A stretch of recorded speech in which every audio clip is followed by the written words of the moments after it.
partindo assim para o nosso treinamento, né, de grupos familiares, lembrando até que amanhã nós vamos ter prestação de conta aqui na igreja, após a reunião de oração, às 7 horas. E hoje nós vamos estar falando a respeito do coração para o discipulado, a importância de nós termos esse coração. E o livro, ele fala a respeito do rei Davi, o quanto o rei Davi, ele tinha, né, diante das declarações que ele fez, as escrituras têm esse registro, o como ele tinha esse coração compassivo, esse coração cheio de amor. No Salmo 22, 30, 31, eu vou ler na versão aqui do livro, diz assim: as pessoas dos tempos, Davi escreveu, né? As pessoas dos tempos futuros o servirão e falarão às gerações seguintes a respeito de Deus, o Senhor.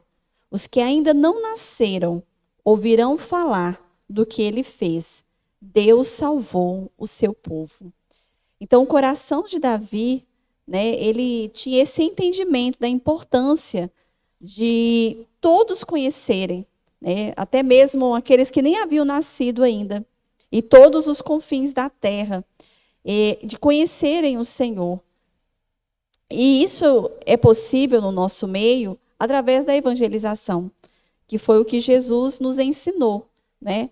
E não ficar apenas na evangelização coletiva, mas nos atentarmos para o evangelismo pessoal, que é o discipulado. E é sobre isso que nós vamos estar falando.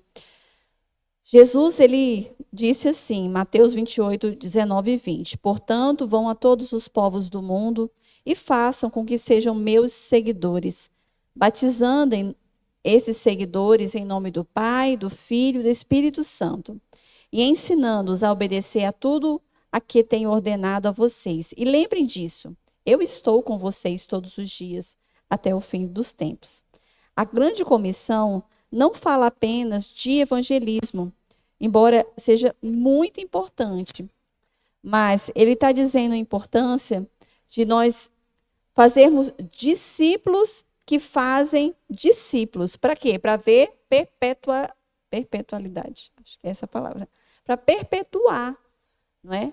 A gente evangelizar e fazer com que essa pessoa evangelizada, ela possa estar de tal forma preparada para também alcançar outras pessoas. E aí ele vai falar a respeito da importância do discipulado. Ele diz assim que a estratégia de Jesus, ela foi muito sábia. A grande comissão podia ser passada de discípulo a discípulo a discípulo, por todas as gerações, até que o mundo inteiro pudesse ser discipulado. E ele fala, Jesus gastou a maior parte do seu tempo com 12 homens. Quem eram esses homens? Eram homens comuns, autônomos, funcionários públicos, pessoas do dia a dia. E ele dedicou 3 anos. Às vezes a gente quer dedicar 3 dias, 3 semanas e achar que a pessoa está pronta, né? 3 anos Jesus esteve ao lado desses homens. Esses homens eram instáveis, eles eram lentos para aprender e ocupados demais. E mesmo assim, Jesus estava ali, do lado deles.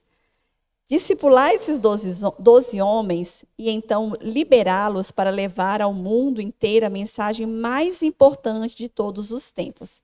Mas e se esses homens falhassem? Jesus não tinha plano B.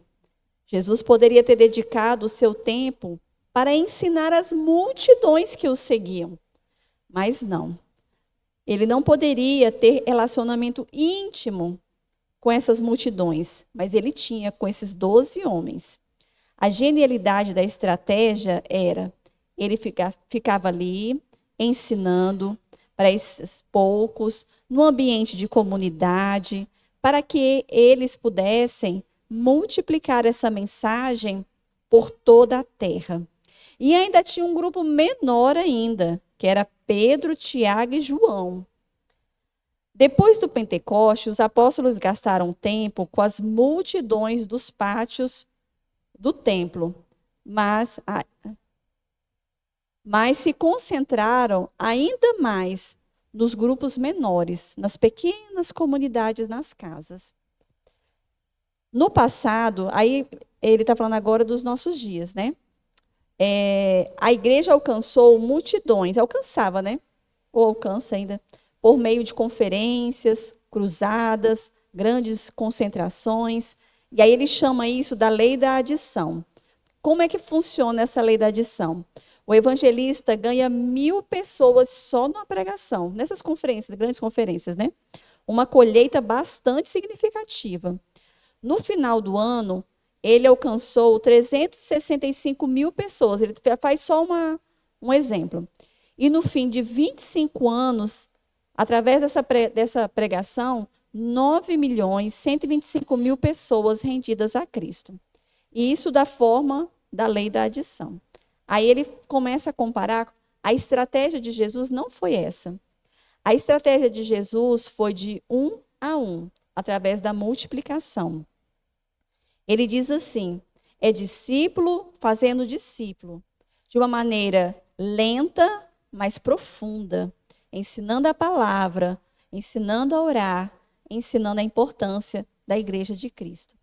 No fim de um ano, aí ele cria uma simulação. Imagine que essa pessoa discipulada consegue discipular mais uma. Já são 2. Cada um dos 2 também discipula mais um e treina essa pessoa. Faz dele também um discípulo para ser um multiplicador. E ele diz que no final de 25 anos, se antes tinham alcançado 9 milhões, agora são 33 milhões de pessoas. Da forma como Jesus ensinou.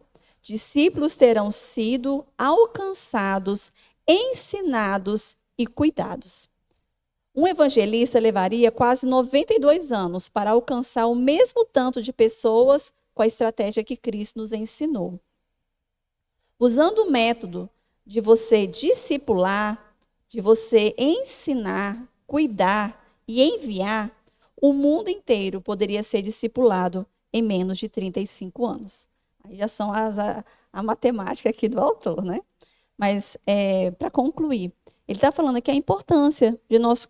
Às vezes a gente quer ganhar o mundo inteiro, mas não cuida de uma pessoa. Né? A importância da gente investir tempo em uma vida. Ensinar, né? Levar a palavra, mostrar a importância de congregar, estar ali junto, do lado. Né? Jesus fez isso com aquelas 12 pessoas e ainda de uma forma ainda mais singela, né? Com Pedro, Tiago e João. E aí, às vezes, a gente fica preocupado eu não consigo, né? Muitas gentes, e Deus está colocando alguém do nosso lado, que está ali, com um coração receptivo, para ouvir a voz do Senhor. E nós estamos sem paciência, né, com essa pessoa, porque a pessoa é lenta, é inconstante, demora a aprender, e a gente acha que não vale a pena. E, de repente, é essa pessoa que Deus quer que a gente invista o nosso tempo. Né? Que Deus nos dê sabedoria, nos dê amor, use os nossos grupos familiares, para serem instrumentos nas mãos do Senhor, né? Cada um no seu bairro e cada um de nós no nosso meio. Senhor, muito obrigada, Pai, porque o Senhor é o Deus que nos instrui, nos chama, Pai, ao serviço, mesmo limitados e pecadores como somos. Desvenda os nossos olhos, Senhor, para enxergar as pessoas que o Senhor tem colocado ao nosso lado, para conduzirmos, ó Deus, essas pessoas para conhecer ainda mais o Senhor, a estar ainda mais próximas do Senhor. Nos dá amor, nos dá paciência, nos dá sabedoria, Senhor. Renova em nós a chama do primeiro amor pelas pessoas, pelas almas perdidas. Abençoe nossos grupos familiares, esse braço estendido, ó Deus, aonde o Senhor nos possibilita estarmos juntos durante a semana, ó Deus, suprindo assim as necessidades uns dos outros, cuidando uns dos outros. Ó Deus, nos dá esse amor. E abençoa, Pai, a tua igreja, fortalece em nome de Jesus. Amém.